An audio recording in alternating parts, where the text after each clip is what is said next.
Live from the 607, it's the Ocho Duro Parlay Hour, where we're talking everything movies, TV, comics, and entertainment. Join in the conversation on social media with the hashtag ODPH, because here we go.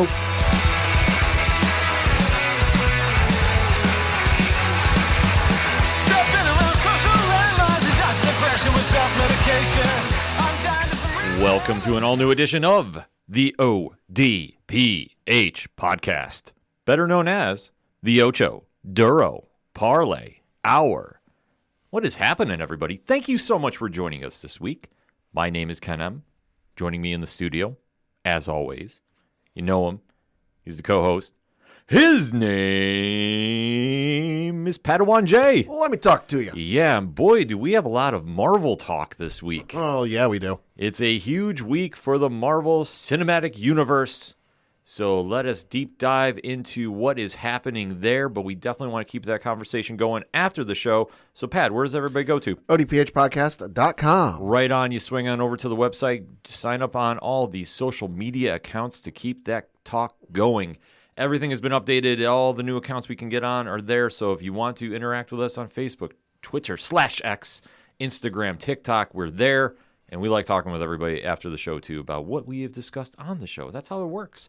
Also, check out the TeePublic store link. There is a lot of good deals happening very, very soon. So if you want to get some holiday swag, perfect time to swing on over to the store and go get it. Mm-hmm. Also, check out the Patreon link. Shout out to all our amazing patrons. One tier, $2 a month, and bonus content on the way.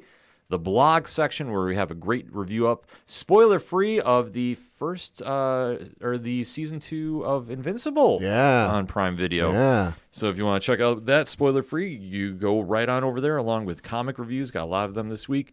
The classified section, which has friends of the show, it's just 3FN Podcast, Dragon Master Games, Nerd Initiative. A lot of things happening there. Can't discuss right now, but if you follow, then you won't miss it when it happens. That's how easy it is. The directory, Pat, how many providers are we on? Not 4, not 5, not 6, not 7, not 8. We're like over 100,000. It's something like that. He is the statistician of the stars, folks, so I do not question him. So if we're not on your favorite podcast player, I want to know how you're listening to us. Allegedly, we're on ham radio. This is true. We have been told this. Allegedly. Allegedly. So make sure you're dropping those 5-star reviews. Make sure you're spreading the word about it because it does help the algorithm of the show, and that does help a lot. Also, check out the music section where you can find out what's going on with such great bands as Brian Wolf and the Howlers, Shout at the Robots, Floodlands, Second Suitor, Tom Jolo, the list goes on and on. Basically, if it's anything and everything that is the ODPH, you can find it at odphpodcast.com. And always remember on social media, if you're using hashtags, use the hashtag ODPHpod. Mm-hmm. Kicking off this edition of the show, though, we have to recap arguably the best episode of the season thus far. I'd say the most anticipated one since the premiere. A lot of hype has been centered around this episode specifically. Yeah. And it is kind of the pace car, if you will, if you follow racing, about what is, the tempo for the week involving Marvel. And that is Disney Plus and Marvel Studios' Loki. Now, the Tom Hiddleston-led show has been very, very erratic. A hit or miss. I would say. I think that's a very fair statement. Yeah. Obviously, they're doing their best version of American Doctor Who, and there's nothing wrong with that. Right. But with how this show is structured and obviously knowing what happened last season, things have been not aligned. Yeah, the expectations were very high. Yes. Season 1, I think for a lot of folks, was generally well received. Mm-hmm. I know people had its knocks about it, but I would say in terms of like a percentage, we're talking at least 75%, if not higher, enjoyed season 1 to varying degrees. Season 2, very less so. Yes. So now we're near the end. It's the penultimate episode, and there's a lot happening involving Loki and company. Mm-hmm. So if you're new to the show, first and foremost, thank you for checking us out. What we'd like to do is give a spoiler-free statement about what we're going to talk about, so we don't ruin anything for you. However, we do give a countdown. After that countdown, we deep dive. We don't hold back. We give theories. We give guesses. We break everything down the best we can. So if you don't want to be spoiled for whatever reason, listen, to each their own, you have the time to jump out. And then when you watch and you want to jump back in, Pad puts the timestamp in the liner notes so you don't miss anything. It's that simple. So that said, let us talk about episode 5 of season 2 entitled Science/Fiction, Pad. Mm-hmm. Give me your spoiler-free statement. Thought it was a good episode. Well, it wasn't quite what I expected it to be, but that's not a bad thing. You know, it was interesting to see where they're going, and I got a hunch I know where they're going. But no, it was a very good episode. Solid episode. I don't want to say too little, too late. Yeah. It kind of felt like that. Yeah. But at least going into the finale, it feels like there's a direction. Right. Now, I'm not saying it's a home run, but at least we're on base. Yeah. And that's something that they've been... Made solid contact. Yeah, they've been very, very erratic about. Yeah. But I did like the acting in this. I really thought it really felt like we're going somewhere. Just where exactly, we don't know. But that's why there's the whole season finale. Mm-hmm. And then when we get season 3, because I have feelings about that, we'll get some more clarity. But for right now, I thought it was probably their best episode to date. Mm-hmm. But it is debatable, though. Mm-hmm. But a lot of good things happening in this. So let us take that deep dive and get into it. So in 3, 2, 1, talk to me. Thought it was a good episode. I agree with you. It might be too little too late to finally have the direction down of what the hell we're doing and where the hell we're going. But it's, in my opinion, it's better late than never. You know, I'm glad we're finally here. I'm glad we finally got a point. It's going to be interesting to see how things kind of resolve itself and where they go from there. You know, but the episode was great. All the actors did great. It was cool to finally see them, you know, in their like natural habitats, I guess you could say. Mm-hmm. You know, and everything was fun. You know, the entire time we've been watching Loki, Tom Hiddleston has been really in the spotlight, Yes. which rightfully so. I mean, his name is on the title. Right, and he is obviously has producer credit. He's very hands-on with this.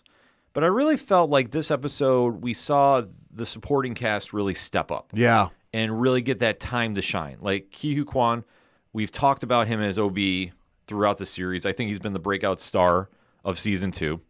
Owen Wilson as Mobius had really a strong performance here, and especially building into where they're going into this finale, which, let's face it, has been very messy, which if you deal with time travel, and this doesn't matter if it's Doctor Who, this doesn't matter if it's DC, Mm-hmm.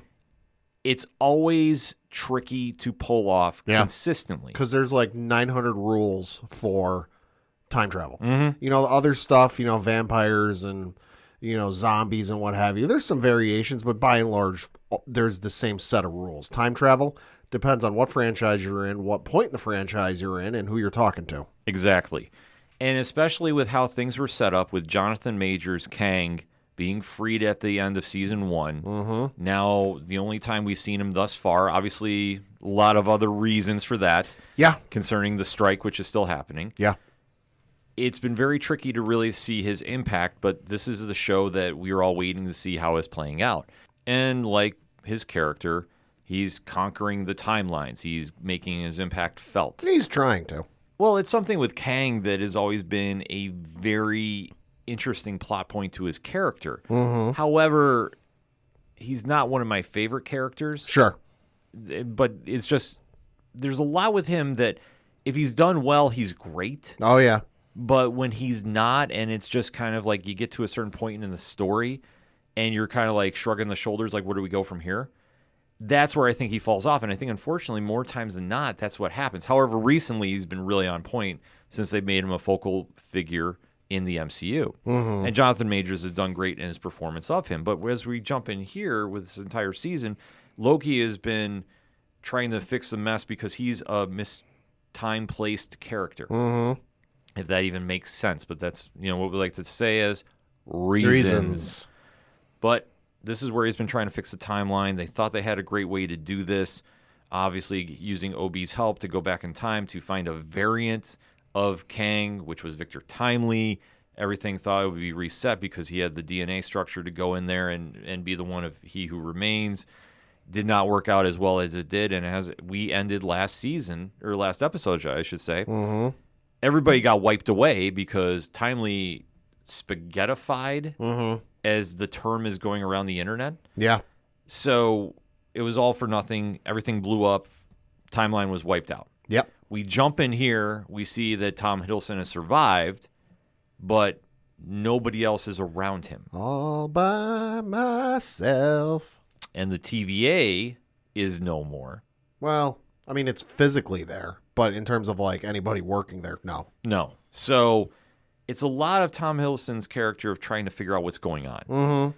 And he does wind up escaping the place he's in. Mm-hmm. And this is where things get tricky because we start jumping around the timeline. Because he starts time slipping again. Yes. And to describe that, Pat, that's when he's phasing in and out. Yep. So this has been something that has been a character point of him this entire season. Well, for the first 2 episodes. Right. And then he thought he fixed it, and it hasn't been an issue. But then the poop hit the fan here, and now it's happening again. For what reason, we don't know. No, they've never really clarified that, which I do fault them on. Because that is a big point to this entire season. I mean, I kind of chalked it up at the start to maybe pushing the boundaries of the tech further than it should have gone. You know, True. I chalk it up to that, but in this regard, I really don't understand why. Yeah, it doesn't really make a lot of sense. But Loki does wind up escaping this wasteland he's in. And he starts now trying to track down his team of allies. And this is where things get very, very interesting because something that we have found out with the TVA is the TVA has been one of the biggest fronts in all of comic filmdom. Yeah, because the entire setup in season 1 was, oh yeah, we're these people out of time and out of place, and you know, we've just lived here our entire lives, and this is what we've been doing our entire lives, and we know nothing else. When the truth came out this season that no, that's not the case, they are all variants from various points in the timeline across the universe, and they got plucked out of said timeline for some reason or another. And placed in employment there and had their minds wiped so that they wouldn't remember their previous lives. Yeah, so it's always been a little tricky how they've handled this. But we do see some familiar faces now in their original lives pre-TVA. So it's interesting to see Mobius is now Don. Selling jet skis. Yep. And ATVs. Dr. Verity Willis, that is the true form of Hunter B-15. Frank Morris, who's really Casey.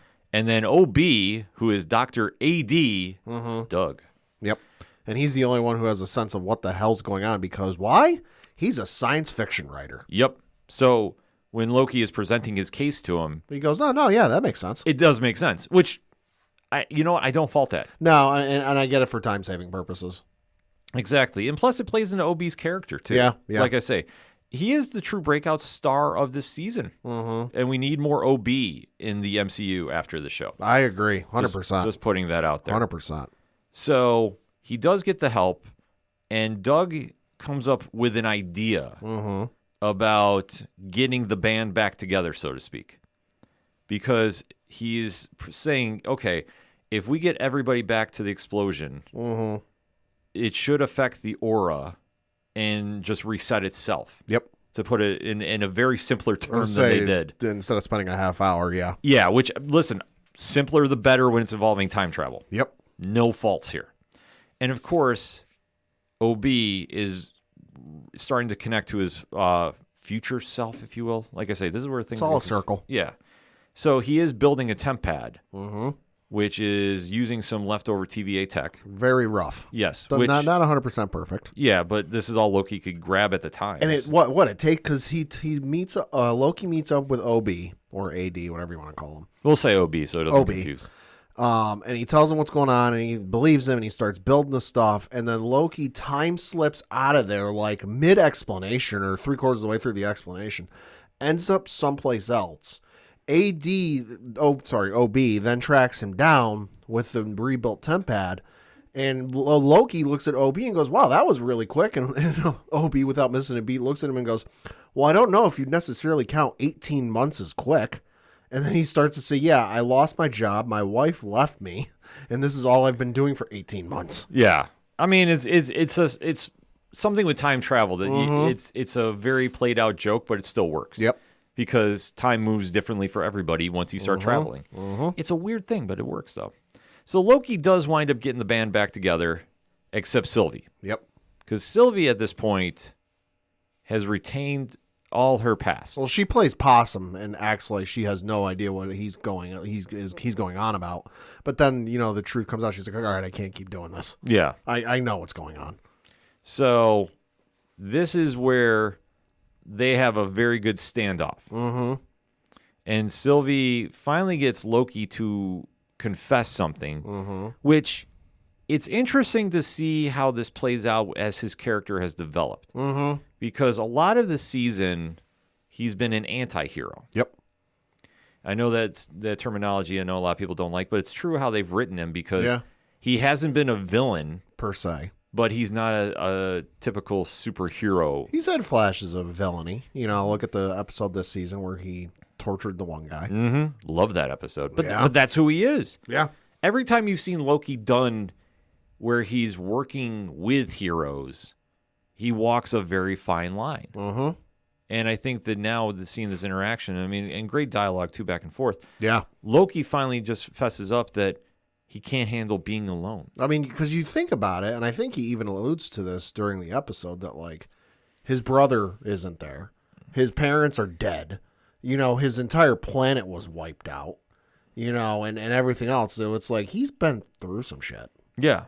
And I think for him, too, to finally admit that, because he's always been somebody that wants something he can never have, to now have something where it doesn't seem that big at the time. Yeah. But it's so much more than anything he's ever wanted, because he's always wanted to be accepted. Yeah. And we've never really seen this with Asgard and Thor and Odin and the powers that be. Right.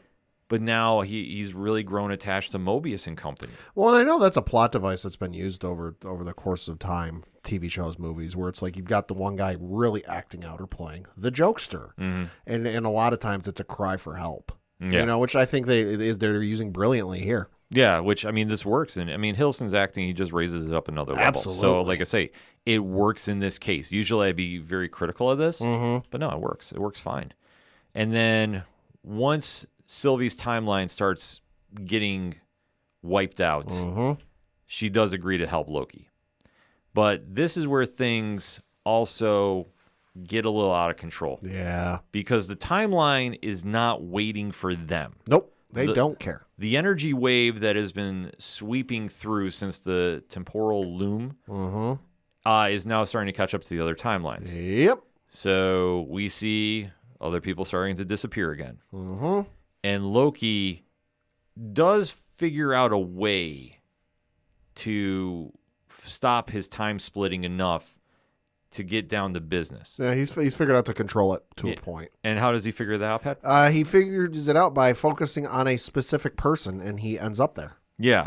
They don't get much past that in the explanation, so that's what I'm going with. No, but you know what? It works, though, because if you think about it, Loki is just the anomaly that's walking. So if he does focus on somebody, it in a weird sense, it does give him time travel powers, because he can focus on them and reach them. Yeah. So at this point, he says he can, quote, redo the story. Yeah. Borrow from Cody Rhodes a little bit. I know. That's what minute this line came out, I'm like, oh, finish the story. Yeah. Adrenaline in my soul. Something. Cody Rhodes. But it works. Yep. So now this is where Loki winds up going right before the explosion happens and winds up facing OB. And that's how the episode wraps up. There's a lot that happens with this, though. Like I say, it might have seemed like a quick synopsis. Yeah. But it just really falls down to you see OB step up. And that's why I say, Ki Hu Khan's performance. Phenomenal. Just amazing. And really stepped up his game. And then when we see, of course, with Owen Wilson, like I say, his character, because they've always had that moment where he's been denying his past. Yeah, I mean, there's the one point where, what was it? I think it was the last episode where, like, they wanted to go find out what his thing was. And he's like, you know what? Why don't we go get pie? Yeah. So we start diving into that a little bit. And like I say, it makes sense because you've seen him be such a loyal employee to the TVA. Very much a company man. Yeah, I mean, he was their Cyclops. Let's face it. If you want to do the comparison with him and X-Men, without the psychotic breaks, I mean, there's nothing wrong with Cyclops doing what he has to do. I mean, okay. He, like I say, I'm team Scott Summers all day. So at hashtag ODPH pod. But in this circumstance, though, it works to see those performances really come out. But it's Hiddleston really coming to terms with the growth of his character and the tragedy that's going to happen, because no matter what he thinks he's going to win, he's going to wind up losing Mm-hmm. because he's still a man out of time. And there's no way that he can survive. Mm-hmm. He's going to wind up going back into that moment where he's in front of Thanos. Yeah. Like he understands it. Like unless some real interesting trickery happens, which he's the god of mischief, anything's possible. Yeah. It does appear that he knows the ending is done, but that's where he wants to go and redo the story. Mm-hmm. And it's a very cool moment to see. But now we have one episode left of season 2. Mm-hmm. It still feels like there's a lot they have to cover. Mm-hmm. Any kind of guesses where we're going with this? I feel like I can't say anything because I've read some spoilers that are potentially true, potentially not, but I could see them playing out. So I'm going to withhold my opinion. I'll tell you off air, but I've if you want to, I've read some stuff and it would make a lot of sense. Well, I think we're definitely heading to season 3. Okay. I would say this in my unofficial ODPH guess. I feel we're heading to season 3. I think that we will have a run-in with Kang at some point here.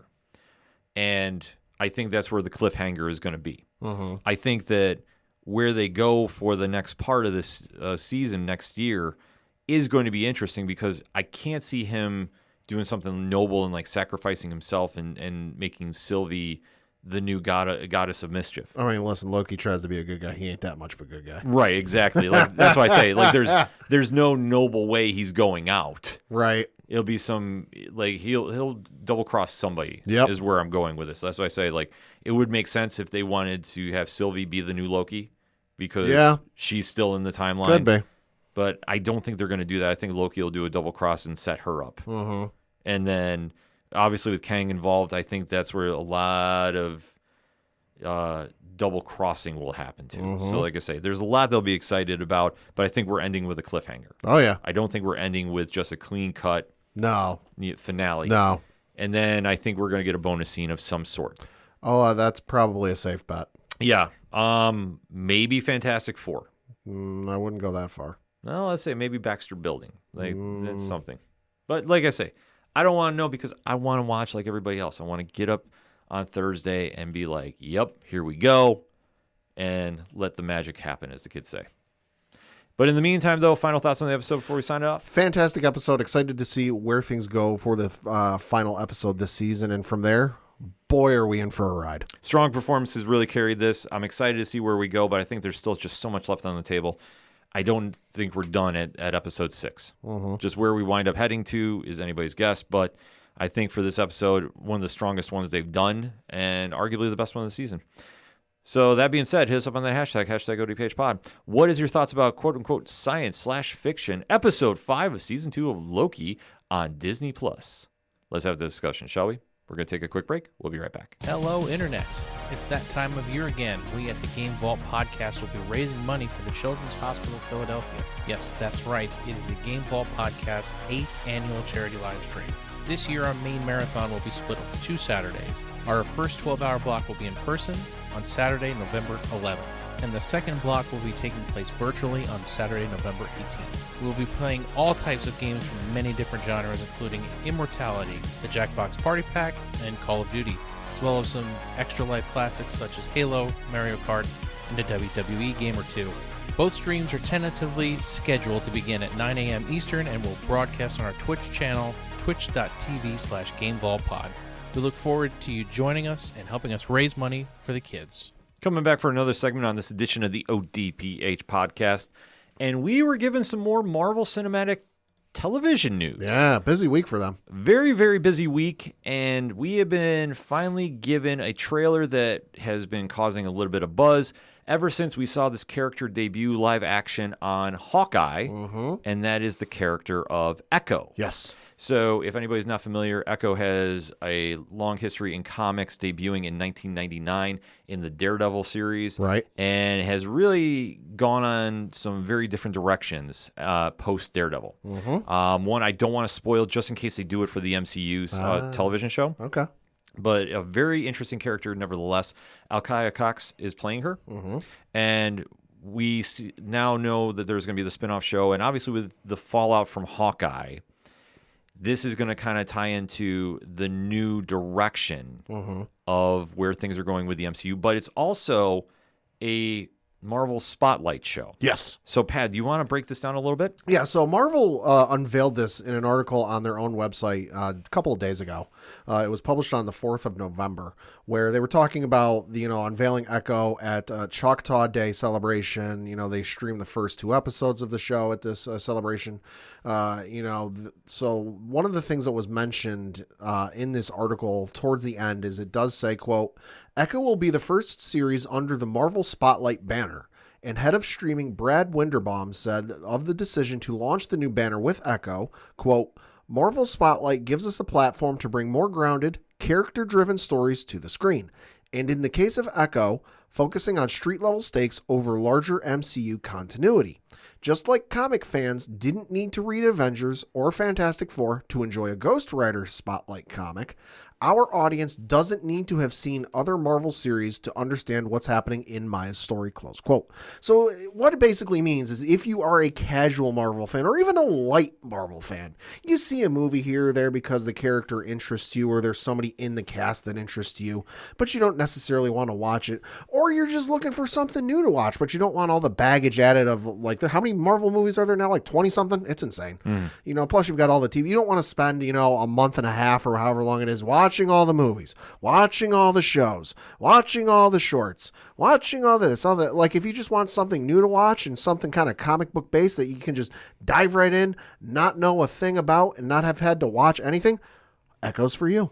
Yeah, this definitely is a good win, I think, for the MCU. Idea. Well, especially in the transition period, and we've heard a lot. And no, I'm not even giving any time of day to that Variety article. Yeah, that's a long one. That came out. Yeah, that's a whole different ball of wax, folks. So if, we can definitely talk about it on There's social media. 32 Marvel movies. Yeah. And that's not even counting the TV shows. Yeah, there's a lot going on with that. But I know in the direction we're going here, I think it's a smart play because what they're doing is they're trying to make these lesser-known characters to the pop culture audience more accessible. That's smart.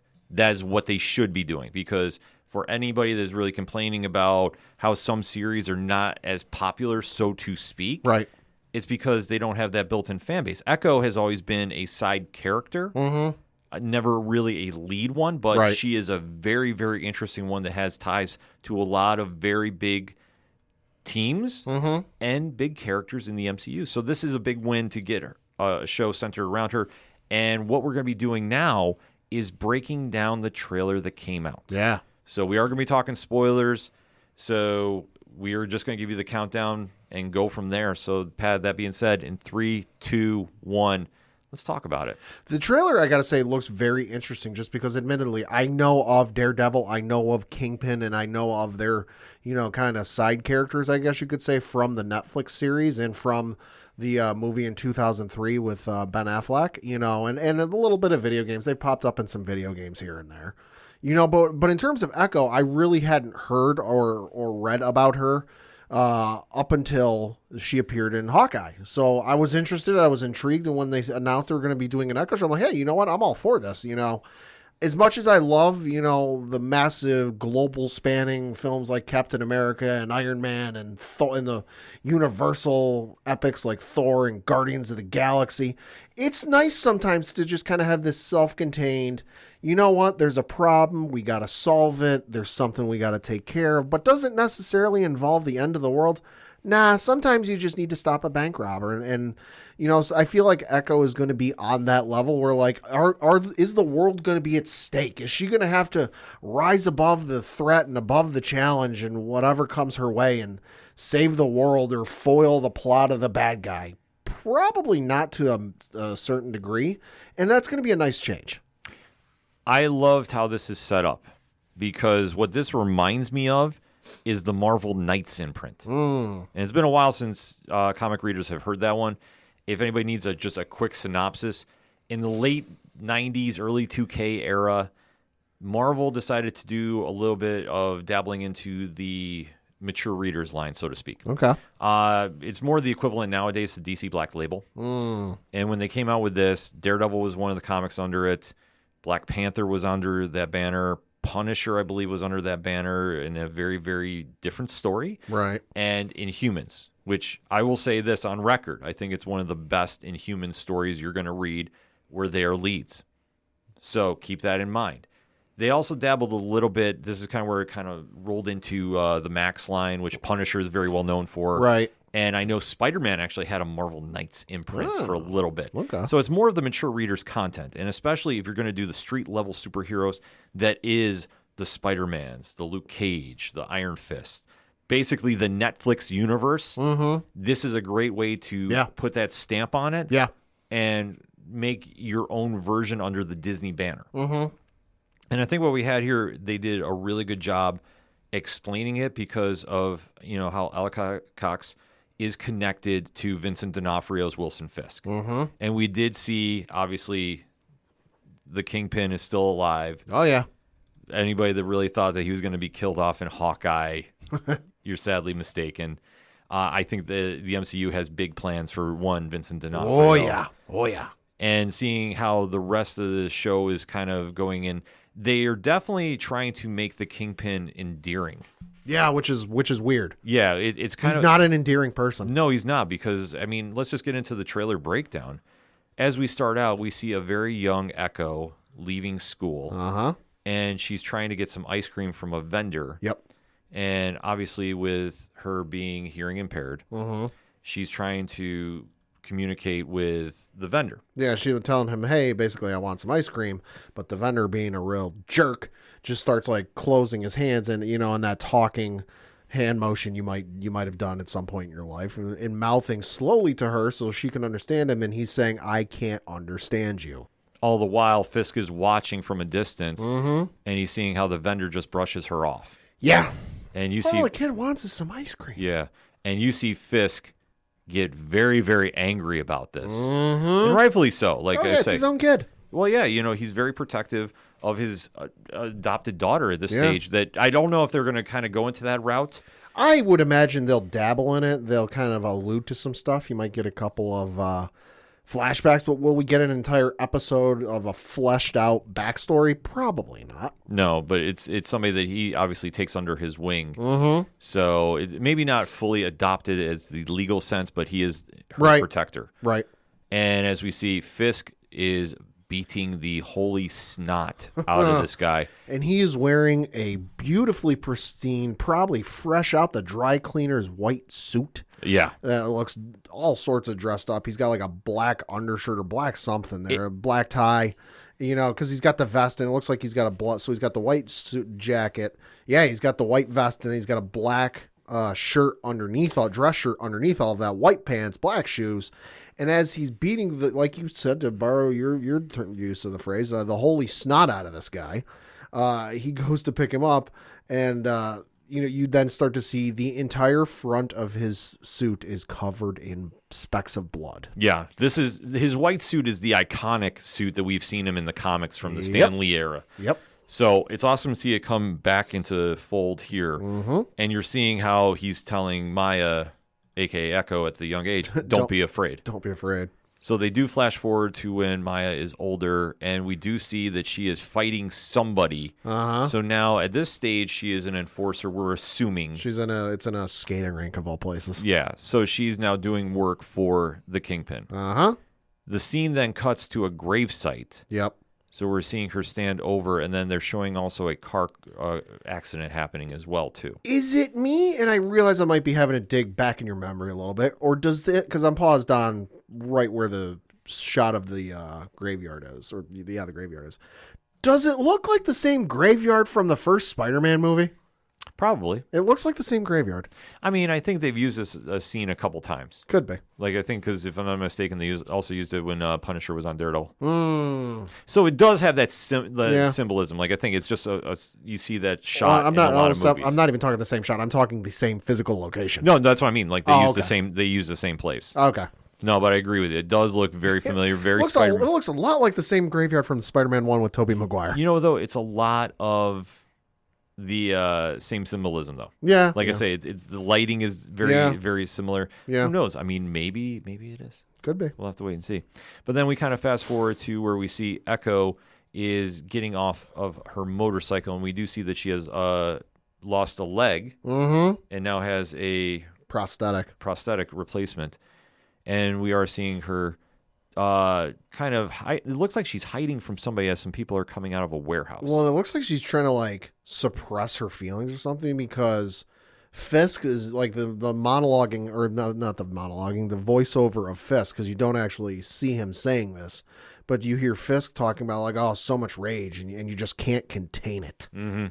It's a very interesting scene that they do, and then obviously it's flashing, no bad deed goes unpunished. Yeah. And we're seeing back to the skating rink, and you're seeing a lot of a scene going down where somebody, blatantly gets shot in the head. Well, and all the lights, so it's normally lit, as a skating rink would be, when the lights are flashing and the stuff's going around. But then all of the lights cut to red, as if it's like some sort of panic room type of thing. Yeah. So it was a very cool scene to see play out. Mm-hmm. And then the story shifts to what appears to be a flashback sequence a little bit. Couple of quick ones, yeah. Yes, obviously tying into her history being the first major indigenous character on live-action MCU, which is awesome to see. Yeah. So we are seeing a lot of her backstory kind of play out, but they have not dived into it. Yep. It's mixing in with the crime aspect of the Kingpin. Yep. So we are seeing a lot of parallels to like two lives that she's trying to live. Yeah. Then the story kind of shifts. Like I say, when they focus on the crime, they focus on one aspect that everybody has been talking about. Yeah. And that is a scene that's right around the 126 mark. Okay. And I'm going to highlight that because we do see a certain character jump away from the lights. Oh, yeah. Yeah. And Pad, who is that character? That would be one Charlie Cox in his red Daredevil costume. Yes. So everything you knew about She-Hulk and the yellow costume appears to be gone. Well, I'm sure we'll get a reason as to why he's not wearing the same costume. Yes. But we are seeing that there is a fight sequence involved there, so it looks like this is the Matt Murdock of old, which obviously if you know the character of Echo, you know they have a history there. Yeah. So I'm sure they're going to kind of play into that as well. Yep. And they are kind of showing a flashback of Echo fighting some security guards that are doing some very nefarious means. Yeah. And just kind of going back and forth, kind of parallel to the Kingpin. So like I say, one thing they're just trying to show is like her trying to find her own way. As much as she might not want to admit, how closely they are in terms of like their action style and just kind of what they are and their morals. They're more alike than she may like. Yeah. So it's a very cool moment to see. And then it kind of ties back to the scene that we saw at the beginning of the show or the trailer, where he's walking with her away from the ice cream vendor. Yeah. And then it ends with a flashback to present. Right. And we do see the Kingpin. At this point, he's wearing gauze on his eye. Yeah, dude's trying to do his best Nick Fury cosplay. Yeah. Because obviously of the events of Hawkeye, it was assumed that Echo shot him. Mm-hmm. Well, now it seems that he has obviously survived. She was aiming for the head. She missed slightly. Right, but Echo has the gun on him. And he says, so, who's the monster? Yeah, and that's how it ends. With the little tagline, all episodes streaming January 10th. So this is the first Marvel cinematic show, not on Netflix, because I know some folks are going, well, technically, the Marvel Netflix shows dropped all their episodes. No. The ones made under the MCU banner. Yeah. The Disney Plus / Hulu ones. This is the first one, all 10 episodes, or all episodes, I should say. We don't know how many there are, at least I don't know how many there are dropping on the same day. Yeah. Which is going to be, pull up the calendar here, that it's November, December, January 10th. That is a Wednesday. Yeah. It's interesting they're going back to Wednesdays. Yeah. I will admit, as long as it's not on at 6 a.m. again. Well, they're all dropping at once. You can watch them at your own leisure. Yeah, which that'll be easy to do. Oh, yeah. So, I'm excited for that aspect of we're things. Back to seeing if I can do them all in one day again. I don't miss those days. I don't, honest. But we'll see if I can do it. But Pat, let's talk about the trailer in retrospect here. What's your thoughts going into this? I'm gonna make a bold prediction. I'm gonna make a leap prediction. Okay. We're gonna see Punisher in some capacity in this show. Ooh. Just because you're talking bad deeds, you're talking about, unpunished, and I don't think they're dropping that line into, allude to the fact that, oh, you might see Punisher. No, the line is no good deed goes unpunished, but in this case, it's no bad deed. But just I think when you're dealing with, kind of bounty work, crime work, whatever it is, Kingpin, Daredevil's involved. We know that we'll be seeing Punisher, and we'll be seeing him again here in the MCU in the near future. I wouldn't be surprised. Now, I'm not saying a full-blown episode, but I wouldn't be surprised if we see him make an appearance in this show. That's gonna be my elite prediction for this. I would not doubt that. I do feel this. I will kind of back you on this aspect. I think we're going to see another Netflix MCU character show up. Okay. I'm going to say Jessica Jones. Ooh. As a complete left field guess. Okay. Because we do know, obviously, Charlie Cox's Daredevil. He's in. D'Onofrio's Kingpin is back. Mm-hmm. But after that, I think this is going to be the gateway to get the Defenders universe slowly coming back to the MCU. Yeah. The only ones that I think right now are up in the air for different reasons is Luke Cage and Iron Fist. Yeah. But I think we've heard a lot of rumors about Jessica Jones. I know Kristen Ritter, who played Jessica Jones, and then I'll have to look up the name because I'm blanking on it at the moment. But the guy who played Luke Cage, Mike Coulter, thank you, have been asked about playing the role again. It has come up with those two specifically. Obviously, you don't have to ask Charlie Cox. Cat's already out of the bag on that one. But in terms of Mike Coulter and Kristen Ritter, who played Luke Cage and Jessica Jones, respectively, I know those two have been asked fairly recently, within the last couple of years, whether they would play the roles again. And they've kind of not been definitive, no, I don't want to do it. They've kind of been a little aloof about it. A little, kind of like, we know they might know more than they're letting on. So, in terms of Danny Rand, and Iron Fist, have not heard a word about what that actor has said, whether yes or no. The only thing I've heard is I think Coulter's situation is held up. He's on that show Evil for CBS. Yeah, that's true. So that's been the only thing preventing him. Right. So, but this was a while ago. Because the other thing, too, is Mike Coulter and Kristen Ritter are like real good friends in real life. Yeah. So I would say it would probably make sense to bring them both back. The Danny Rand question is interesting. Yeah. Because I know that Iron Fist was arguably the least popular of the Netflix shows. I think it was the least popular. Yeah. But as far as what they want to do with the character, I'm not sure. Like, I think that was the kind of the biggest bubble that we were kind of waiting to see what was going to happen there. But I do think that we're going to see that. The John Bernthal question as Frank Castle, that's going to be interesting. Did dig it up. There has been nothing recently as to Finn Jones is the actor who played Danny Rand in the Netflix Iron Fist shows. But in an article dated on what is this, about 10 months ago, so back in late December, he did do an interview with Geekscape, and he was asked if he'd want to return to the MCU as Iron Fist, and here's his response. Quote, "I'd love another chance. I care about Danny Rand deeply. I believe in that character. I think there's a lot of work to be done. There's something about the underdog, I love the underdog narrative. I love the ability to prove something wrong, and I want to prove all those motherfuckers wrong. I know I have it in me, and I know I can give the Danny Rand performance that fans want, and that is possible," close quote.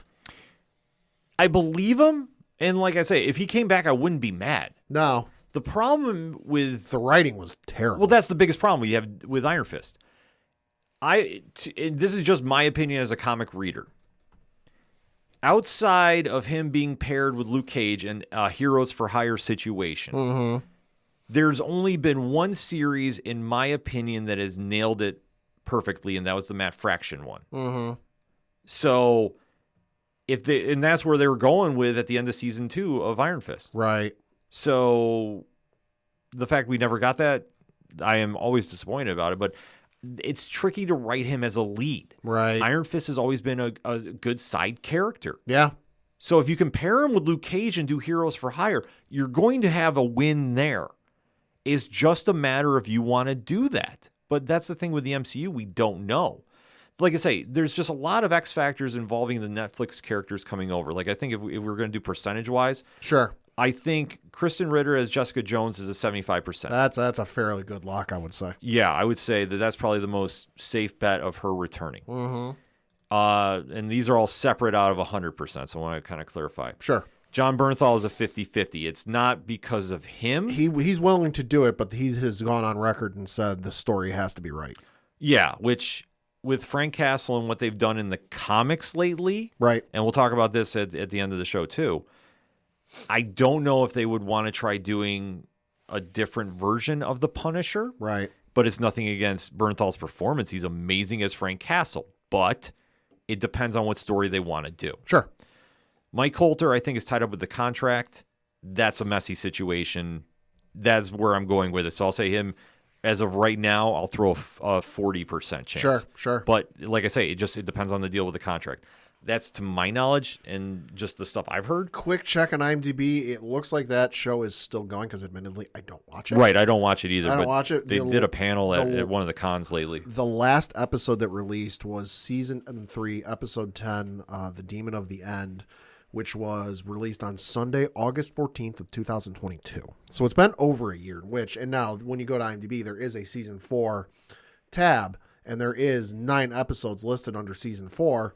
But obviously with everything going on, if it's one of those streaming shows that's on Paramount Plus that only releases once a year, then it probably would have come out by now. But with everything going on between the writer's strike and the actor's strike, that's obviously been put on hold. Yeah, it's been on CBS if I'm not mistaken. So, okay. But I admit I don't watch the show either. Listen, it's not my cup of Java, folks. Sure. So I just don't drink it. But I think in that kind of situation, and the Finn Jones one, that one I'd say is a 25% chance. Yeah, just with how Iron Fist was received on Netflix. That was pretty universal. People didn't like it. Yeah, I was kind of wishy-washy. Like, it's not bad, it's not great, but looking back, it's really not good. Well, the problem you have with that, with not going into too much of a crazy side tangent, Daredevil was perfect. Yeah. So the bar was set too high. Daredevil was perfect. So was Jessica Jones season 1. Season 1 of Jessica Jones was incredible. And even season 1 of Luke Cage. Yeah. Season 1 of Luke Cage was incredible. Yeah. But then I think you took a detour, in my opinion, with Iron Fist and the Defenders. Yeah. I think and Jessica Jones season 2, we've been very critical about on the show. I think it was, and the same thing with Luke Cage. Yeah. I think both of those sophomore seasons really hurt. Well, the thing, and again, not into a whole tangent, but yeah, I mean, some of the choices they made, but this goes back to, you got to remember, this wasn't Kevin Feige and the folks over at Marvel Studios making the decision. This was Marvel Television. This was under the same banner. Yeah, no, I completely agree with you. So, like I say, if they want to do this is a great gateway for it. Yeah. But I also think this is a great showcase for what fans can expect out of Maya Lopez. And this can be a good avenue to get some new fans that, might be a little hesitant to jump into the MCU, because I looked it up. As I mentioned, there's 32 movies in the Marvel Cinematic Universe, and that's before we get to the television shows. And then when you factor in how much time, the one number I saw was 68.6 hours of movies. Oh, yeah. Which, if you sit down and watch those start to finish, it will take you almost 3 days straight watching to watch through, which not everybody's going to do. But when you tell somebody, hey, to watch this show, you're going to need to watch 32 movies, 68, 70 hours worth of content just to understand what the hell's going on, you're going to get almost everybody who hasn't seen the MCU looking at you going, screw you, I'm not watching that. Yeah. But that's the nice thing with this, is if you get somebody who says, hey, you go up to somebody on the street or somebody at work, home, school, whatever, and say, hey, I think you should really check this show out. This show's really awesome. Oh, but it's a Marvel show. I don't know if I want to necessarily have to rewatch everything or watch everything. You can sit there and go, hey, you don't need to. This is completely separate from anything else. You can watch it without knowing a thing. Yeah. And like I say, I think the character of Maya Lopez is going to win a lot of people over. Yeah, I think so too. And I think they're going to really show just a very unique story going on, because it's not going to be all crime-based. Like I say, I love the shots of her Native American history coming into play. Yeah. And like I say, she is a groundbreaking character as well, too, because she's the first major indigenous character to be live action on any MCU show, which is amazing. And like I say, with her being a deaf character as well too. Any chance you get to show, the Native American culture in any sort of capacity is all right in my book. Amazing too, yeah. I've gotten to see in my travels over the years some of the sites and stuff over in the Southwest of the United States, and it is some of the most gorgeous stuff I've ever seen. Yeah, no, I'm all for it, and especially like too how she does represent the deaf community as well too. Like I say, she should get an Emmy out of this. You would hope so. At least a nomination, because like I say, everything we've seen so far is nothing but win out of this. And I think for anybody that's been claiming about superhero fatigue, I hate that statement with a visceral passion. Yeah, it comes up once a year. It comes up, but it's like if the quality of work is good and you see the actors getting that passion behind it, and Cox has been very good about really getting behind this. Cox is so passionate about his performance as Matt Murdock. He lost out on a role in the Solo movie. Oh yeah, no, because he had been acting for so long without looking at people. When he went to audition for the Star Wars Han Solo movie, he didn't look at the people he was auditioning in front of, and that kind of got him out of the role. No, actually, I meant Alka Cox. Alka Cox. Okay. Yeah, playing, but even Charlie too. Like I say, they're all excited to be back and doing this. Even D'Onofrio. Yeah, that's why I said D'Onofrio when I was a boy. Vincent D'Onofrio is to Kingpin what Viola Davis is to Amanda Waller. Yeah. Literal perfect casting. Yeah, so like I say, there's nothing but win on here. And everything we've seen thus far, I think they have a huge hit on their hands. Mm-hmm. It just depends on, is the fans going to be excited to jump into a new character, which I think they will. I think so. Because I think the only thing that's hurting right now, just in my opinion, just to kind of close this out very quickly, I think just the whole deal with the strike is just weighing heavy on everybody. Yeah. That it's kind of like, they don't want to get attached to a new show because they know if the strike is still prolonged, it's going to be forever before we see more. Well, and that's the reason, when the numbers come out of the number one stream shows, Suits has been number one for like a record length of time, and Grey's Anatomy is number two right behind it. Yeah. Because there's nothing. You think about it. There's nothing coming out on basic cable. CBS, NBC, ABC. Fox has got new stuff coming out, but that's all game show related. But in terms of like I can't wait for insert returning show here. Chicago Fire, one of the Dick Wolf shows, or a new season of Grey's Anatomy or something on CBS. One of their shows. They're not coming back because you had the writer's strike go on for so long, and now you've got the actor strike, which is still ongoing. Yeah. So there's nothing for them to show, because they couldn't write anything, even though they could film stuff, and then they couldn't film or write anything. So you've got folks looking to turn and watch some stuff, and they're turning to what's already been on. Yeah. But this is a big win if the MCU can kind of kickstart the next phase properly with this. Yeah. And like we say, as we're recording, the strike is still going on. Yep. Hopefully it's done by the end of this week. Apparently verbiage is now the issue. So yeah, well, it's a couple of sticking points the last couple of weeks. Yeah. But either way, though, cooler heads got to prevail. Yeah. And I think once we get there, I think there's going to be a lot of win for everybody. So we'll have to wait how to see this plays out on January 10th. But in the meantime, hit us up on that hashtag ODPH pod. What is your thoughts about the first trailer for Echo hitting Disney Plus via Marvel Studios on January 10th? All episodes streaming, so make sure you switch the dial to TVMA, because this is not going to be one for the kids, folks. Oh, no, it's not. But it's going to be one for the fans, so let's talk about it in the meantime, shall we? But that's after a quick break, because we'll be right back. Do you like comic books? What about movies and TV shows? Well, we may be the show for you. We're Hops Geek News, a weekly podcast that discusses comics, movies, and TV shows while featuring a beer of the week. Every week we chat about what we messed up on the week before, and then we dive into what we're reading and watching, as well as some news. We then wrap it up with a geek-themed topic of the week. You can find us anywhere you listen to podcasts by searching Hops Geek News. Cheers. Coming back for another segment on this edition of the ODPH podcast, and capping off the Marvel Cinematic Universe content. We are back at the theaters this week. Yeah, we are. With a movie that is unfortunately polarizing. Yeah. I don't get why. I'm sorry. Hey, listen, I'm excited for it. It's Marvel's almost annual birthday present to me. My birthday is this week. And almost every year, and I say almost every year because it doesn't happen every year, almost every year I get a movie from them in the month of November, usually right around or on my birthday. So, Hey, Marvel, thank you. Exactly. And for me, I'm super excited to see this movie because this is the sequel to 2019's Captain Marvel. Hard to believe it's been that long. Yeah, it's crazy to think. Although then again, we are technically in our timeline post Endgame. Yeah. Which is wild to think about. It's crazy to think about, but yet here we are all these years later, and we finally have the sequel to Captain Marvel entitled The Marvels. So Brie Larson is reprising the role as Carol Danvers. Tiana Paris is reprising her role as Monica Rambeau. And Aman Vellani is reprising her role as Kamala Khan in the new version of the MCU with all the Marvels involved, Miss Marvel, and in the comics it was Captain Marvel, who's been Photon, and some different names, and of course Carol Danvers as well. So there's a lot of speculation going on with this, a lot of questions that we all have. We do know Flurkins are going to be involved. A lot of them. A lot of them. They had an entire press junket with cats the other day. Yeah, which I loved. Was cool. Exactly. So with what has gone down since the events of Avengers Endgame, there's been a lot of question marks about where Carol Danvers and company are going to be standing. So what we're just going to be doing for this is giving you our speculation of what's going to go down here. Obviously, some theories we might have. So I don't want to say it's going to be even spoiler talk because we don't really know. Just kind of gauge the excitement we have for this, because I am truly excited to go see this.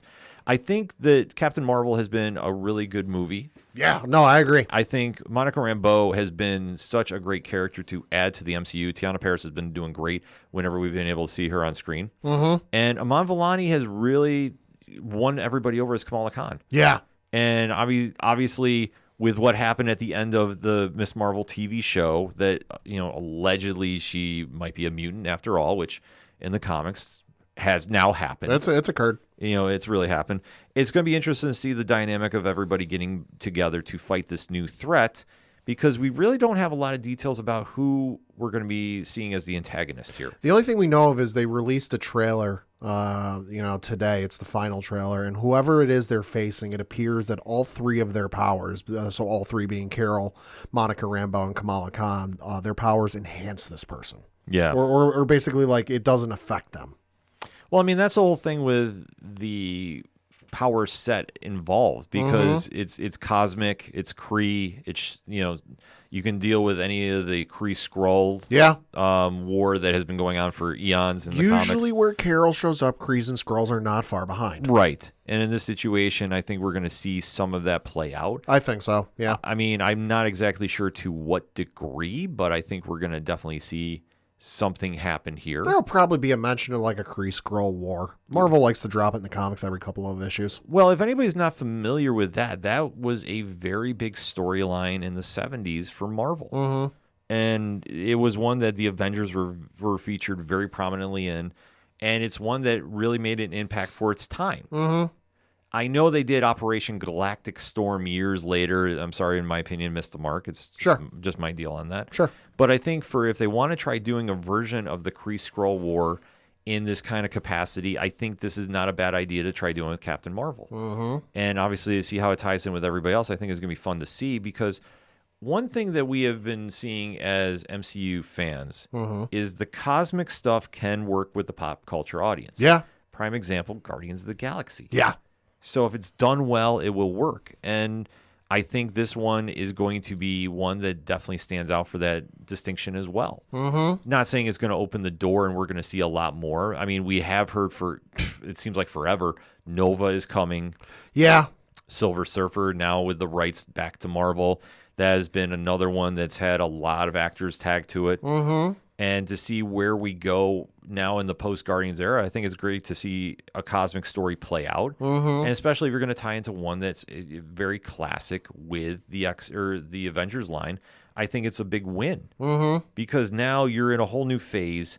I don't think you're going to see Kang involved here. No, probably not.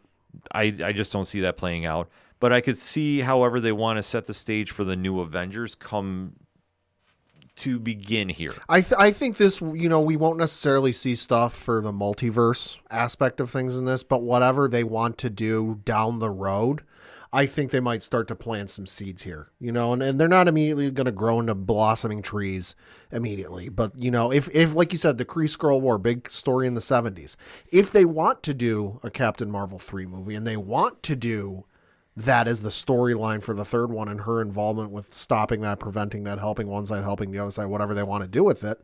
They could go that route. Whatever. Like I said, I don't think it's going to be Kang. We're not. This is probably safe, but we're not going to get any mention of Kang or what's going on with that per se, unless somebody shows up in the end in like a bonus scene at the end and calling Fury, going, "You need to get here ASAP." Or something to that effect. But I don't think this movie's gonna factor into the multiverse side of stuff very much at all. I don't think it should. No. I mean, the only thing we know is Samuel L. Jackson is back as Nick Fury. Yep. And obviously dealing with the ramifications of Secret Invasion. Oh, boy. I think there's going to be a lot on his plate, so to speak. Fury, you got some splaining to do. Yeah, so I think that might be the only thing that kind of ties into recent MCU events. Yeah. Well, that and what happens, obviously, with the end scene from Ms. Marvel. Yeah. I think there's going to be a lot of questions answered, and I think more raised out of this. And especially, there's a lot of hype centered around a scene in the trailer that just came out, too. Yeah. And if you go to the latest MCU Marvel's trailer and you get to about the 145 mark, there is a figure that walks by one Monica Rambeau and looks like that she's in a medical bay of some sort. Yep. And the question mark is, who is that? And the internet is going wild with their speculations. And the internet is coming up with a lot of theories. Yeah, they are. And to be honest with you, I've seen it. I don't know who it is. No. Because I think a lot of people are jumping to that conclusion of like it's somebody crazy, because right before you see that scene, a voiceover of Fury says they're here, and then somebody with a power or whatever lands on a loading dock of some sort in outer space. You can't see who it is, and then the next shot is that figure walking by. Could it be somebody? Sure. Will it be somebody major? Probably not. It's probably just a hype up, get you intrigued to go see the movie, and oh my god, I got to see who this is. Yeah, I mean that's the whole thing about it is I don't necessarily know if they would go the X-Men route here. Because the thing they talk about in this trailer is like, they mentioned what is it, like another dimension bleeding through into theirs or whatever. So my guess is it's a stitched together thing that they're here is a line Fury says in the movie when the villains show up that they've been prepping the entire time. And again, I don't know shit. I'm just top of my head speculating that the line they're here is from some point in the movie where they're prepping. They might have little incursions. They're fighting back because, hey, Carol Danvers is the strongest one in this universe. She's holding them back. And finally Fury goes, oh shit, they're here. The landing is either Carol or Monica showing up or appearing on the platform, because the one thing we've seen in some previous trailers is they keep switching places. The three of them, Carol, Monica, and Kamala. So that's my guess of what the shot is. And then somebody walking by, it's just a random shot from in the movie, or may not even be in the movie. Yeah, I mean, that's the whole thing. We don't know. I mean, Marvel has been known to throw those out there to get fans talking. They love their misdirection in the trailers. Yeah. Case in point, seeing the Hulk in Infinity War. Yeah.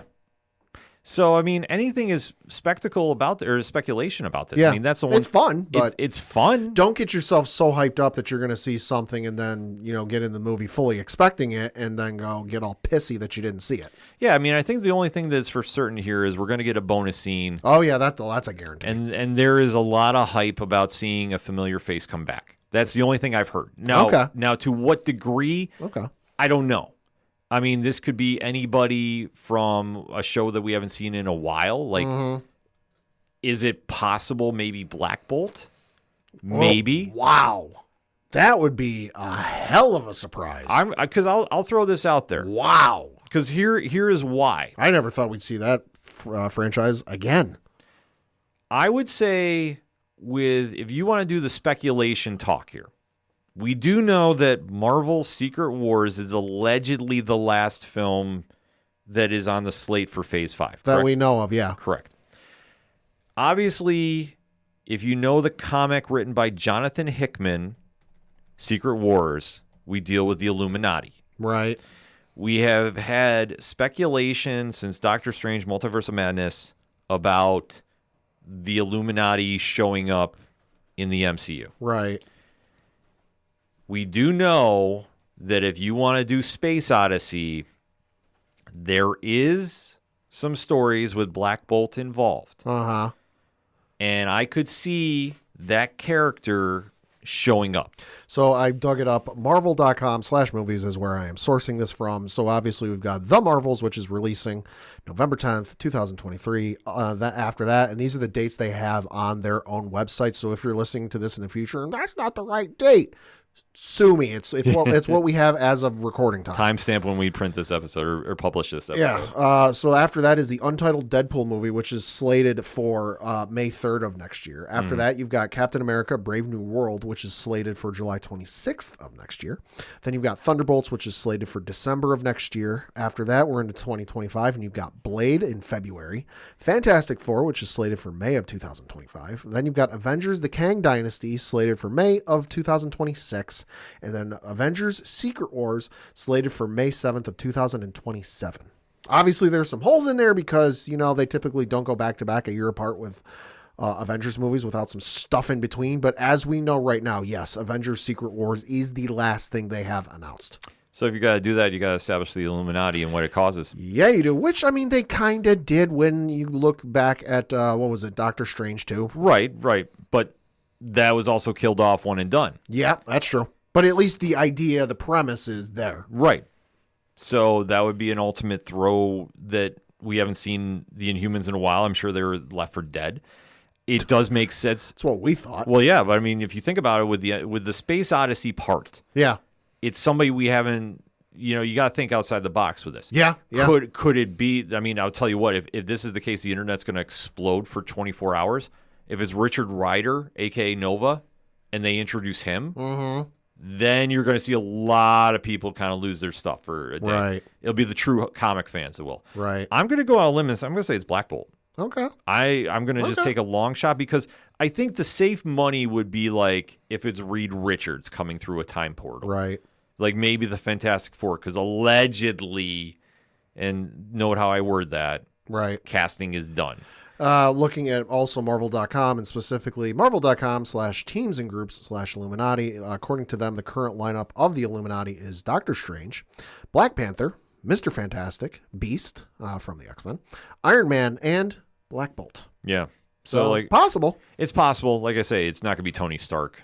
No. If it is, I will guarantee you that the Marvels will be the highest grossing film of 2023 because people are going to run to the theaters. Yeah, once the word gets out of that, and it ain't going to take long.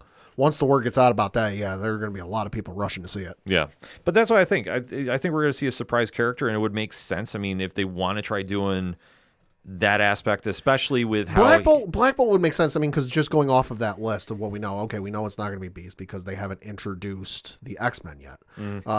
Could be Black Panther. It could be Shuri, but maybe not. Doctor Strange, we know it can't be because of the end scene from Doctor Strange 2. Yeah, you can cross him off. He's not available right now. So, and then obviously Iron Man dead, but again, unless they decide to go wicked out of left field, could be. So no, if we do see somebody from the Illuminati show up off of that list, if they decide to go with the current run or the current members, Black Bolt's about the only one you'd have available. And plus, there is ties with him and one Peter Quill, and we do know the Quill is on Earth. Yeah. So I'm going to just throw this out there. If I'm right, I will take my victory lap next week. Because I could also see it being Blue Marvel. Okay. Which, it ties in with the Ultimates, not the Ultimates universe, but the Ultimates in comics.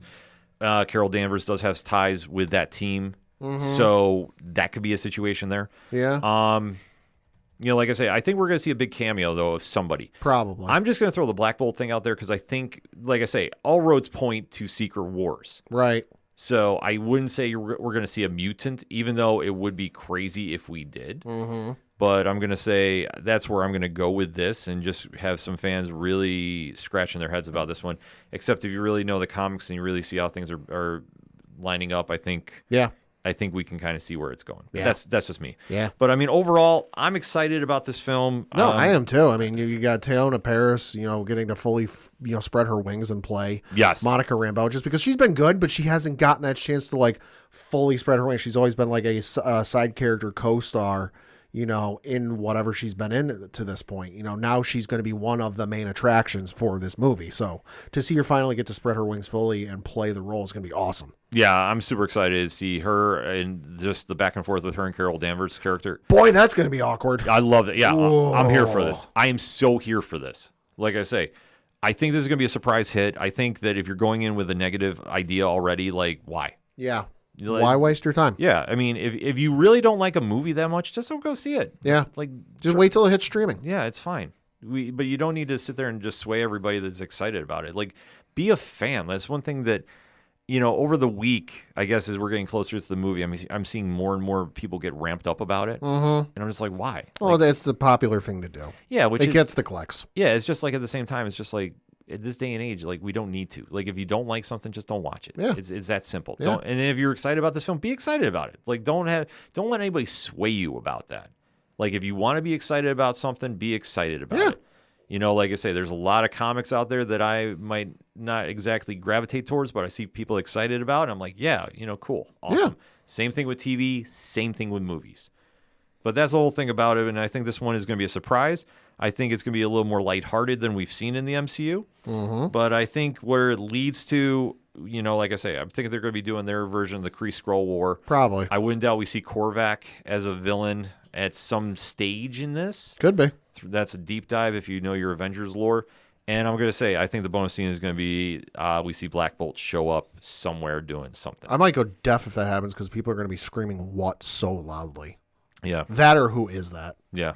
And Probably the second one. I will just have my Roman Reigns acknowledge me in the theater. But you know what? Let's have that speculation talk. Hit us up on that hashtag ODPH. Pad, you're excited about this movie? Absolutely. I'm excited about this movie. The Marvels hits theaters this Thursday as we record. So let's talk about it. What's your biggest guesses? Are you excited about this film? Are you not? And why? And who do you think is going to be in the bonus scene? If you think it's going to be the X-Men, you think it's going to be Deadpool, do you think it's going to be Tony Stark? How about Steve Rogers? Let's throw those guesses out there. And let's talk about it, shall we? But we're going to take a quick break. We'll be right back. Hey, this is Scott Snyder, and you better listen to the ODPH podcast, or I'm coming for you, and Batman is coming for you. Coming back for the final segment on this edition of the ODPH podcast. Pad, let's talk some entertainment. Got some things to talk about. First of which is some breaking news. Hey now. You remember way back when, probably like the early mid 2000s, IGN did the super fucking convincing Legend of Zelda trailer. Yeah. That was the April Fool's joke. Ever since, there's been rumors of it, and it's been like, Oh God, yeah. It's been every year like they're going to do a live action. It's been officially announced by the folks at Nintendo that they're doing a live action Legend of Zelda movie. Really? Yes. So reading from an article on Variety.com, it reads, quote, Nintendo has announced a live-action film based on The Legend of Zelda, Shigeru Miyamoto announced. The gaming legend and creator of the Zelda franchise took to Nintendo's official Twitter account, because I refuse to call it X, to write, quote, This is Miyamoto. I have been working on the live-action film of The Legend of Zelda for many years now with Avi Arad-san, who has produced many mega-hit films.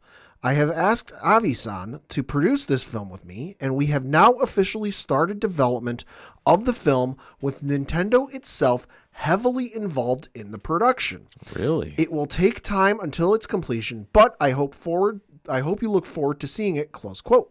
The article in Variety goes on to say the movie will be directed by Wes Ball, who helmed The Maze Runner and the upcoming Kingdom of the Planet of the Apes, and produced by Miyamoto, whose involvement in 2023's The Super Mario Bros. Movie helped make it a groundbreaking box office success, close quote. So I think this is a great idea. Obviously Legend of Zelda, storied gaming franchise, a lot of history, a lot of stuff you can do it with, but you've got Nintendo involved. You've got the dude who literally created it involved in the creation, in the production process. So how the hell can you go wrong with that? Mm-hmm. And the fact that Nintendo's involved, I mean, look at the Mario movie. When it was officially announced that they were doing a Mario movie, I think a lot of us thought back to that live action movie they did, and then we went, I don't know how this is going to go. But then you go flash forward to when the movie actually came out, highest grossing animated movie of the year or something absurd like that. So I think this is a whole bucket of win. I don't care when this comes out. I'm going to absolutely be there to see it. This is going to be one that a lot of fans are going to be really critical of. Mm-hmm. I mean, obviously the Legend of Zelda, if anybody is for whatever reason not familiar with, right, one of the biggest video game franchises on the planet. Massive following. Yeah. I would say right underneath Mario Brothers and right underneath Sonic, maybe? Yeah. Like the Sonic thing you can debate because it's been a hot minute since we've seen anything like that. There are literal like hour-long videos devoted to just the timeline of Legend of Zelda. Yeah, it's crazy. It's insane. It's insane. Also insane is the director Wes Ball tweeted his hopes to direct a Legend of Zelda movie 13 years ago. Put the karma on the world, folks. So, and from his official Twitter account at Wes Ball, in a tweet dated at 9:55 in the morning on the 29th of January from 2010, quote, "Since I could never even hope to have the chance to direct it, the next big motion capture Avatar-like movie should be The Legend of Zelda," close quote. Well, it always says, put the karma out in the world. You never know what's going to hit. So, kudos to them. And speaking of West Ball, and as we alluded to, there was a trailer that came out for the upcoming Kingdom of the Planet of the Apes movie, which is releasing, what day is this? Because I know it said Memorial Day, but I'm never familiar with what day of the week. What I'd say right now with SAG going on, card subject to change. Card subject to change. It's currently scheduled for a May 24th, 2024 release date. This does appear to be a continuation of the Matt Reeves films that we saw, which I think you and I both enjoyed. Love the Matt Reeves films. But this, according to, it does look like it's going to be a continuation because not much of the trailer to go really on. It's a little short of 2 minutes. We do see Caesar in the film, so it looks like it's going to be a continuation of that. I'm super excited for this. I will be there to see this. I cannot wait for this. Yeah, no, I'm excited to see how it all plays out. Mm-hmm. And then with some more movie news, you remember Barbenheimer being a joke in a whole thing? Yeah, it was like for because what is it, Oppenheimer and Barbie and Oppenheimer. Coming out the same day. It's actually going to be a movie now. What? Yeah, so reading from an article on HollywoodReporter.com, quote, "Film industry cynics may take one look at a newly announced low-budget comedy called Barbenheimer and a poster that uses Barbie's iconic pink font over a picture of a nuclear explosion and features the tagline, quote, D-Cup, A bomb, and immediately assume it's simply a shameless attempt to cash in on a very recent cultural phenomenon, and those cynics would be absolutely correct," says Charlie Band. The prolific B-movie icon who has been making low-budget horror comedies since the early 1970s. Quote, "It's 100% true," he says, "but it's also an opportunity to have fun with the bizarre coupling of these two movies and the combinations of Barbie's vibes and the darkness of Oppenheimer. You mix that together and you have such an opportunity for dark humor," close quote. Barbenheimer, selling at the American film market with AMP, follows Dr. Bambi J. Barbenheimer, a brilliant scientist doll living in Dolltopia, a world of endless summers and beach parties, and her boyfriend, Twink Dollman. So far, so Greta Gerwig's neon-colored billion-dollar mega hit. Turning Christopher Nolan's distinctly less pink dial up a notch, our Dr. Barbenheimer, incensed by the brutal treatment of the dolls receive at the hands of human children, ventures into the real world where she experiences humanity at its worst and naturally decides to build a giant nuclear bomb to take it all out. Quote, "They got great looks and a super attitude. Oh, and now they've got the bomb," reads the synopsis, close quote. This sounds stupid. This sounds utterly ridiculous. I might check it out when it releases. Yeah, not going to lie. Like, I think just how absurd it is. I might check it out when it releases on digital. Yeah. Like, I'm not going to pay like $15 to go see it in theaters if it even releases locally. But when it hits digital, I'll pay like $3-4 to rent it. Yeah, we might have to throw it and just watch that. Mm-hmm. Like, I'm willing to throw in $1. And then switching over to some television news, and what was the least surprising news, but officially confirmed. Yeah. Superman and Lois is going to be ending after season 4. Reading from an article on entertainmentweekly.com, it says, quote, "It's hard to kill Superman, but his days on the CW are numbered, and it's not because of kryptonite." The network announced on Thursday that Superman and Lois will end after season 4. The DC Comics drama starring Tyler Hoechlin and Elizabeth Tulloch as the titular couple will return in 2024 with a 10-episode final season. Quote, "While we're sad to say goodbye to Superman and Lois at the end of season 4, we're grateful for the time we've had with our amazing cast, crew, VFX teams, editors, musical geniuses, and writers," showrunners Todd Helbing and Brent Fletcher said in a statement. "Since the day this show was first discussed, it was about family. and that's what it was created on and off screen. We'd like to thank our partners at Berlanti Productions, DC, WB, and the CW for their endless support and enthusiasm during this journey, and give a very special thank you to all the fans for tuning in, close quote. Well, we've grown up with this show. Yeah, we have. Like I say, this has been something that if you're a longtime listener to the ODPH, first and foremost, thank you for checking us out. Yeah. We have covered this since day one. We have been in love with the show. Yeah, we have. That this has been, I think you and I have both universally raved about this show when it's been good. I think they've only had in the entire run maybe 2, possibly 3 hiccup episodes. One for certain. Season 2. One for certain. The other 2, maybe. Maybe, but I think they've nailed why you love Superman. Yeah. And I think that we both know, obviously, with a lot of changes that were going on, budgets and all that nonsense. Yeah. We knew the writing was on the wall. Well, yeah, and once it was announced that because season 4 being only 10 episodes was now announced a while ago. Yeah. So we were kind of like, all right, seems like and especially with, Flash ending and, all the other DC CW shows ending. That like the Flash was the last one remaining, and then once the Flash ended, the Arrowverse was gone, and that left Superman and Lois. Was just the way things had been going. We're like, all right, clearly DC stuff is not in the CW's future. Right. So we figured once we had speculation because those other shows got canceled before the 10 episode season 4 got announced, and we were kind of like, all right, we might want to brace ourselves. This could be coming. And then once they announced 10 episodes season 4 after doing like 20 something the last 2, we're like, all right, yeah, the writing's on the wall. Yeah, I mean, that's the one thing about it too. Like, I think that you have to kind of sit there and see the big picture. And and let's face it, everything we know about DC as far as live action is going through Safran and Gunn. So we knew it was only a matter of time, but we have to, I mean, we'll get into a more deep dive when the final episode plays. Yeah. But you have to appreciate what this caused on the small screen that ignited an entire movement, which was the Arrowverse. Yeah. And to see how it's going to cap off, I mean, it's going to be a bittersweet day. I'll be honest, I didn't think anything could come close to my love for Smallville, because Smallville is and will always be in my top 3 favorite TV shows of all time. Yeah. God damn it, Superman and Lois is close. It is. Very close. And speaking of stuff that's going to be coming out in 2024, it was announced by HBO Network chief Casey Bloys that House of the Dragon Season 2 is going to be premiering in early summer 2024. And according to an article from Variety.com, quote, House of the Dragon Season 2 will premiere in early summer 2024 on HBO. Network chief Casey Bloys announced during a press event in New York on Thursday. At the media presentation, the first trailer for the second season screened exclusively for reporters, but details about the contents of the footage were kept under an embargo.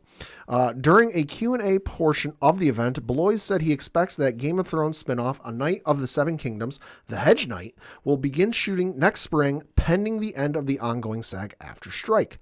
Based on author George R. R. Martin's Game of Thrones book, Fire and Blood, House of the Dragon follows the Targaryen dynasty in the fictional continent of Westeros. It takes place nearly 200 years before the events of Game of Thrones and about 100 years after the Targaryens united the Seven Kingdoms. I think you and I both agreed the season 1 was fucking incredible. Season 1 was really good. Matt Smith all day. And I'm glad with everything going on, we won't have to wait super long for season 2. I'll be honest, I was kind of wondering about that. Yeah, me too. But you know what? The sooner they get going on it, the better. And like I say, Matt Smith all day. Speaking of things we're going to have to be waiting for, also HBO related, Last of Us Season 2. This one, not so good news. Article on Variety.com reads, quote, The Last of Us Season 2 will enter production in early 2024, announced HBO boss Casey Bloys at a press conference Thursday morning. The CEO noted that the WGA and SAG-AFTRA strikes had delayed production of the hit show's sophomore season. The Last of Us was not on the network's 2024 slate presentation, meaning it could land in 2025 at the earliest. The first season of The Last of Us became an instant hit when it premiered on HBO in January 2023. Based on the massively popular PlayStation video game of the same name, the show follows a smuggler named Joel in a post-apocalyptic America years after the world has been crippled by a deadly fungus.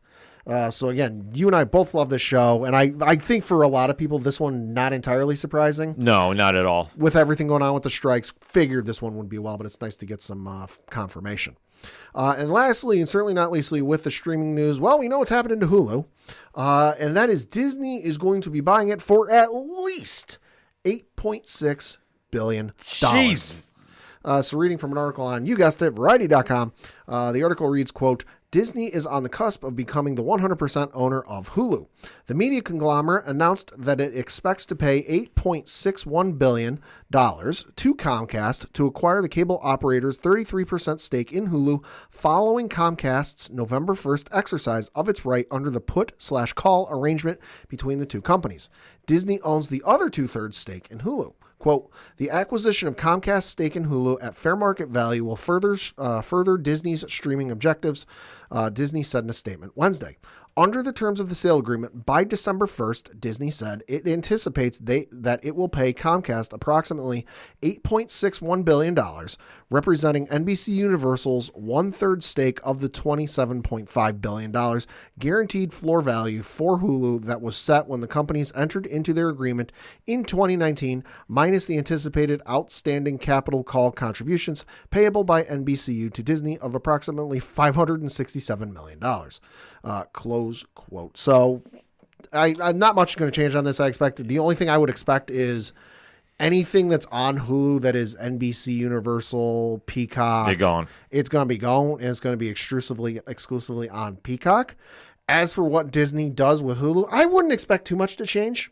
You know, I know there was talk of them melding ESPN Plus, Disney Plus, and Hulu into one thing. Mm-hmm. That might actually happen now that they own all of them at 100%, and they can kind of do whatever they want without anybody telling them no. Yeah. You know, but for the right now, I wouldn't expect too much to change in terms of what you see if you use Hulu. Yeah, I hope not. But, you know, we are evolving in the streaming world, so anything is possible. Mm-hmm. So for my picks this week, one thing I just want to kind of touch upon, we did not do a deep dive with. We're going to be saving that for next week because we already kind of mentioned this on a blog on Parlay Points. So if you want to really get the overall view, spoiler-free, of the latest hit show on Amazon Studios or via Amazon Studios on Prime Video, definitely go there. But Pad did see Invincible Season 2, Episode 1. Yes. So why don't you give your spoiler-free statement about that? Thought it was a lot of fun. Wasn't quite what I expected. You know, I wasn't sure what I was expecting, but it wasn't that. I'm interested to see where it goes, especially with how it opens up and kind of where it starts. That was shocking as all get out. Yeah. And they really kind of, without going into spoilers, they kind of really leave it on a cliffhanger, you know, unanswered question. So as to whether, you know, what you saw is real, if it's not, you know, that's going to be interesting to see. And kind of where things go from here, boy, I feel like the stakes have really gotten ramped up. That if you thought they were going to kind of maybe take it easy a little bit, back off the gas pedal a little bit, they're going full throttle. No, they're definitely going full throttle with everything. I thought it was a very strong episode. I did too. And if anybody's not familiar with the property, I mean, Invincible is arguably one of the most influential comics in the past 30 years. Mm-hmm. Yeah. And if anybody doesn't believe it, you take a look at how Robert Kirkman and Cory Walker and Ryan Ottley made the modern superhero. Yeah. Because it's a different time period. It's very relatable to a Spider-Man, but in this day and age. And things are amped up a lot. It's not for the squeamish. No. But it's something that the transition from comic page to small screen is still a big win. And you can understand when you watch this episode or the series. I mean, first series is definitely worth the watch. Yeah. And like I say, we're now into season 2 finally. Yeah. There's a lot of win, and you can see the influence now when you start looking at modern comics that we pick up on the shelf each and every week. If they're superheroes, you can see the influence. You can, like I say, it's monumental, and that just goes to show how great the comic was, and especially how the show is reflecting that too. And like I say, the voice acting on this show too, so good, top notch. So definitely make sure to go check it out on Amazon or via Amazon Studios on Prime Video. And we'll definitely be recapping that very, very shortly here on the ODPH in full spoiler mode because I don't want to leak anything. So in the meantime, though, we are talking comics. Yeah. Pat, what are we picking up this week at the shops? I got a bunch of stuff from Marvel this week. First of which is Thanos issue number 1, Return of the Mad Titan. Ooh. This one reads, quote, Thanos versus the Illuminati. The Mad Titan descends upon Earth to retrieve something he has lost, and the Illuminati must band together to stop him because they're the ones who hid it from him. This one coming to us via Christopher Cantwell. So this one's going to be fucking nuts. Of course, you got the Illuminati, you got Thanos. You cannot go wrong. There's a lot of win. Yeah, it is. A lot of win. Also from Marvel this week, Amazing Spider-Man issue number 37 from Zeb Wells. This one reads, quote, Gang War First Strike. Wreck Rap returns. Spider-Man's funhouse reflection might just be the thing to help the wall crawler out of the darkness he can't seem to shake. Well, Wreck Rap might help if he weren't targeted by the scariest new Spidey villain in decades. Gang War is coming. I am excited for Gang War. I am too. Like, I think for anybody that's been really disenfranchised with Amazing Spider-Man, I think this is going to be something to get you back in. Yeah. I really do. I have not seen anything. I can't speculate on it. Right. I can just give you my speculation. I really think Gang War is going to be a hit. And then we got 3 titles from folks with Star Wars. First of which is Star Wars Darth Vader, issue number 40 from Greg Pak. This one reads, Scourge of Coruscant, a Dark Droids tie-in. What greater prize could the droid Scourge imagine than Coruscant? And God, this is a fucking word. Ecumenopolis, Ecumenopolis, filled with millions of droids. And what greater terror could the people of Coruscant imagine than a horde of Scourge droids led by Lord Vader himself? So that's going to be fucking nuts. And then you've got Star Wars The High Republic, issue number 1. This one is from Phase 3. This one from Kevin Scott. This one reads, The Star Wars The High Republic returns for its explosive Phase 3. A year after the destruction of Starlight Beacon, Marchion Ro and the Nihil stand victorious. The galaxy is in turmoil. The once mighty Jedi are outclassed. The Republic is on its knees. On the edges of the galactic frontier, Jedi Master Keeve Trennis leads a desperate assault against the invading Force. The odds are stacked against her, but a Jedi always clings to hope. The Force is with her, right? Not so fast. So that one's going to be awesome. Like I said, and I maintain, Star Wars The High Republic, the best storytelling they're doing in Star Wars right now, not from Dave Filoni. Lastly, certainly not leastly, Star Wars The High Republic, Shadows of Starlight, issue number 2 from the great Charles Soule. This one reads, more secrets are revealed from the missing year. Following the fall of Starlight Beacon, Elzar Mann and Avar Kriss, star-crossed Jedi Masters, attempt to navigate a galaxy that seemed determined to keep them apart. What is the Stormwall, and what danger does it pose to the Republic and the Jedi Order? Definitely some good stuff this week. Yeah, a lot of great stuff coming out from the Star Wars brand. So Yeah. it's definitely something to be excited about if you're a fan of that franchise. For me, okay, kicking off, DC has a big week going on. Okay. There's a book I know that's near and dear close to Pad's heart. Uh-huh. And that is the first trade paperback is coming out of the new Superman run. Ooh. By Joshua Williamson Heyo. and Jamal Campbell. Heyo. If you haven't read this, amazing stuff. Yeah. Like, phenomenal stuff. I love this run that Williamson is on with Campbell. And like I say, just where they've been going with the story has been phenomenal. So the trade paperback is out now. So if you haven't picked it up for whatever reason, like, make a point to track it down. Seriously. On the Batman side of things, Batman 139, Chip Zdarsky, Jorge Jimenez. This is now the first book coming out after the Gotham War between Batman and Catwoman. Right. I will say it is a insane read. Okay. I love this. A certain clown prince is back in the building, Oh, boy. and this goes into a lot of crazy places. I love this issue, though. I really was blown away by it. Especially, there's a dynamic that's been going on that I have, like, listen, I'm not a big fan of that they've done, but I understand why, so I'm just writing it out. I want to see actually how this dynamic plays in with the main antagonist, if you will. So, Okay. super excited to check that out. So definitely make sure you pick that up because that's, like I say, it's kicking off a brand new story arc. Also, Birds of Prey number 3. So Kelly Thompson, Leonardo Romero. This book has been fun. Okay. I really enjoy this one. I love the lineup, and the mission they're on is absolutely crazy. You can tell by the cover that they have a certain somebody that is coming to crash the party. Uh-oh. And when this person shows up, because Pad can see the cover right now. Oh, Christ. Yeah, well, when your mission is to invade Themyscira, you're gonna warrant some trouble. Bring your A game. Yeah, so but like I say, the cover gives it away, and I know that the splash page at the end has been making the rounds on social media, but I really enjoy this book. I think Kelly Thompson's been writing an amazing team.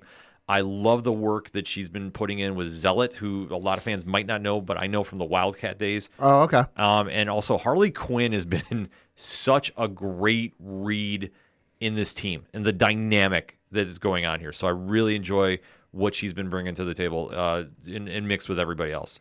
So that's my DC picks. On Comixology Originals, Nice Jewish Boys, #1. Neil Klein, John Broglia. This is a great read. I really enjoyed this. And this is just a really cool suburban true crime story. This will throw you for a loop. I love the twists that Klein put in this book. I think that this is going to be one that is going to be talked about. The more word of mouth spreads about this. And like I say, if you'd like some real crime stories, this is going to be up your alley. Okay. I really, really think they got a lot of cool things going on with this book as well. So like I say, that's out on Comixology Originals. Like I say, another great reason to go get a subscription to it if you don't have it already. Like I say, if you're on Amazon Prime, like just go over and check it out. Like I say, they got so many good stuff happening over there. It's not even funny. On the Marvel side of things, I got to go back for one book that I have had circled for quite some time, and that's Punisher #1. So this has been the one that the minute I heard one David Pepos was involved with. Oh, you're in. Yeah, he already had my money. David Watcher is on the art, and this is really going to kick off a new era involving the vigilante that is known as the Punisher. Mm-hmm. No spoilers on this one, but I will. The only thing I will say is this will be kicking off the comics coverage on nerdinitiative.com at 9 a.m. Eastern Standard Time. So depending on when you hear this on Wednesday, you definitely do not want to miss this. I swear to you. It's Pepos. Enough said. I feel like I don't need to say any more, but I will because we're on a podcast. On the Image Comics side of thing, they have a monster week as well. One of my favorite books is coming out, and that is The Dead Lucky #10, Melissa Flores, French Color Manual. Love this series, a massive verse, and the story of BB and what is going on now and the latest problems in San Francisco are really amping up. Like I say, a lot of things that this series does well is just, it's massive verse. Like I say, that's all you need to know, folks. So definitely make sure you keep an eye out for that. Also, from Skybound Entertainment, Transformers #2, Daniel Warren Johnson. Pat, I'm just going to show you the cover. Okay. And I don't know if you can really see it from this angle. Oh. But that's all I'm just going to leave you with. Oh, boy. And I'm just going to say there's a lot of big things that just looking at that cover, you're going to be excited about. The Energon universe is something that if you're not on board with yet, I don't know how you're not jumping in like feet first. There is just so much that you can be excited about as a fan because you know that there's G.I. Joe coming. You know that Transformers are here now. And you know Void Rivals is still like the dark horse, no pun intended, of what is going on. Because they have so much like they're building with this universe. Like it's just nothing but a big bucket of win. So if you haven't checked that out, you definitely want to make sure you do. Also, speaking of Dark Horse, Count Crowley, I have to really pause when I say this name. Mediocre Midnight Monster Hunter. So this is a really cool book that's coming out. Definitely go check that out. David Dashamelin is on the writing duties for this, so you definitely want to keep an eye out for that. There is a lot of just really cool stuff out this week, Pat. Mm-hmm. A lot. I'd say so. Like I say, I could keep going on and on. Like I say, our friends over at Boom Studios, Houses Slaughtered #19, Damn Them All #10. Just big books this week, folks. So I'm just going to leave it like this. If you need your comics coverage, odphpodcast.com, Parlay Points. We always got the blogs up posted for you, what you need to do. If you even want more expanded coverage, nerdinitiative.com starting at 9 a.m. Eastern Standard Time, Wednesday morning, every hour on the hour until we're done talking about books. The bullpen has got a lot of stuff happening there, a lot of stuff happening on TikTok as well, Twitter. We have you covered on what you need to know as you head to the comic shops because we always say, make sure and go out and support your local comic shops wherever you're at because there's nothing better than walking into a shop and picking up a book on New Comic Book Day. For anything and everything that is the ODPH, you can find it at odphpodcast.com. That's it for this edition. So for the one and only Padawan J. Thank you. I'm your host, Ken. Thank you as always for listening to the ODPH podcast, better known as the Ocho Duro Parlay Hour. See you next time.